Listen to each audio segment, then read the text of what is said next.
যিগৰাকী মুখ্যমন্ত্ৰীয়ে চৰকাৰী স্কুল ধ্বংস কৰি নিজৰ পত্নীৰ নামত প্ৰাইভেট স্কুল খুলিছে, সেইগৰাকী মুখ্যমন্ত্ৰীৰ দিনত যে এইসকল শিক্ষকৰ সমস্যা সমাধান কৰিবলৈ তেওঁ আগ্ৰহী আমি কেতিয়াও নাভাবোঁ। গতিকে আমি ভাবোঁ যে চৰকাৰ কঁপাই দিব পৰাকৈ সংগঠিত ৰূপত আন্দোলন কৰিব লাগিব। শ্ৰদ্ধাৰ শ্ৰোতা দৰ্শকসকল, এই মুহূৰ্তত মই আছোঁ সচলত, য'ত নেকি সদৌ অসম অপ্ৰাদেশিকৃত শিক্ষকসকলৰ অনশন চলি আছে। আৰু আকৌ আজি এই অনশনস্থলীতেই শিক্ষকসকলৰ বৃহৎ এক সমাৱেশৰ আয়োজন কৰা হৈছিল। কিছু সময় আগতে শিক্ষক শিক্ষয়িত্ৰীসকলৰ স্ৰোত বৈছিল এই স্থানত। আৰু এয়া চাওক এটা দৃশ্য, শিক্ষক শিক্ষয়িত্ৰী, বহু সংখ্যক শিক্ষক শিক্ষয়িত্ৰীয়ে বহিবলৈ আসন পোৱা নাই, তেখেতসকলে অ'ত ত'ত থিয় হৈ আছে। আৰু এই অনশনস্থলী বা এই সমাৱেশ শিক্ষকসকলৰ সমাৱেশস্থলীত উপস্থিত আছে সদৌ অসম কৃষক সংগ্ৰাম সমিতিৰ সাধাৰণ সম্পাদক বিদ্যুৎ শইকীয়া ডাঙৰীয়া। তেখেতৰ মিডিয়াত দিয়া কিছুমান মন্তব্য আপোনালোকে শুনিবলৈ পাব বা চাবলৈ পাব, মই দেখুৱাবলৈ যত্ন কৰিম। এয়া আপোনালোকে চাওক আমাৰ বিদ্যুৎ শইকীয়া ডাঙৰীয়া কি কৈছে। আমাৰ আজি শিক্ষকসকলৰ এটাই আহ্বান, যোৱা 4 ডিচেম্বৰৰ পৰা তেখেতলোকে 19টাকৈ দিন অনশন কৰি তেখেতলোক চিকিৎসাধীন হ'ব লগা হ'ল। কিন্তু আমি এগৰাকী সংগঠক হিচাপে আমাৰ অনুভৱ যে এইখন চৰকাৰৰ কোনো দয়া নাই, তেওঁলোকৰ কোনো অন্তৰ নাই। যিগৰাকী মুখ্যমন্ত্ৰীয়ে চৰকাৰী স্কুল ধ্বংস কৰি নিজৰ পত্নীৰ নামত প্ৰাইভেট স্কুল খুলিছে, সেইগৰাকী মুখ্যমন্ত্ৰীৰ দিনত যে এইসকল শিক্ষকৰ সমস্যা সমাধান কৰিবলৈ তেওঁ আগ্ৰহী আমি কেতিয়াও নাভাবোঁ।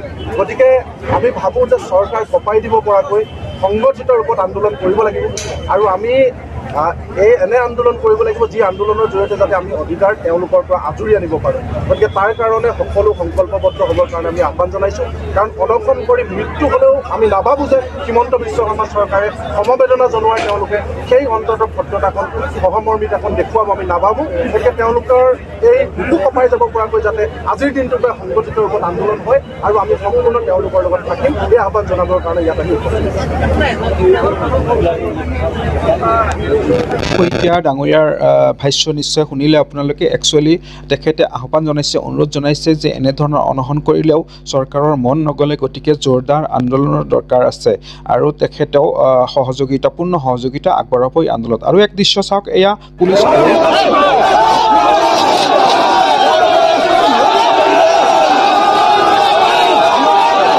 শিক্ষকসকলে যেতিয়া দিছপুৰলৈ যাত্ৰা আৰম্ভ কৰিছিল, তেতিয়াই পুলিচ আৰু শিক্ষকসকলৰ মাজত এই টনাজৰাৰ দৃশ্যটো দেখা গৈছিল। সদৌ অসম হাইস্কুল শিক্ষক সংস্থাৰ কাৰ্যালয়ৰ পৰা 3জন প্ৰতিনিধিৰে সৈতে এখন পত্ৰ প্ৰেৰণ কৰিছিল এই অনশনস্থলীলৈ, আৰু সেই পত্ৰখন পাঠ কৰিছে আমাৰ পাৰ্থ গগৈ ছাৰে। বিশেষ এই যে যোৱা 4/12/2023 ইংৰাজী তাৰিখৰ পৰা সচলত অৱস্থিত আমন অনশন কাৰ্যসূচীৰ ক্ষেত্ৰত অপ্ৰাদেশিকৃত শিক্ষক কৰ্মচাৰী সংস্থাৰ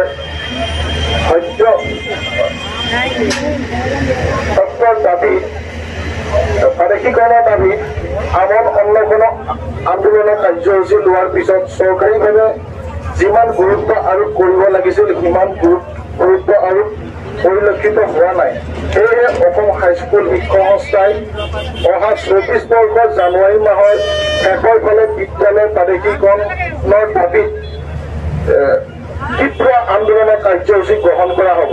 উক্ত কাৰ্যসূচীত আপোনালোকৰ সম্পূৰ্ণ সহযোগ কামনা কৰা হ'ল। বিদ্যালয় প্ৰাদেশিকৰণৰ সমস্যাটো সমাধানৰ বাবে আপোনালোকৰ এই অনিৰ্দিষ্ট কাললৈ আমন অনশন কাৰ্যসূচীটো উঠাই লোৱাৰ বাবে অনুৰোধ জনোৱাৰ লগতে আমাৰ সিদ্ধান্ত অৱগত কৰিলোঁ। ইটোৰ চৰকাৰে সুনন্দ কলিতা, সভাপতি অসম হাইস্কুল শিক্ষক সংস্থা। ধন্যবাদ।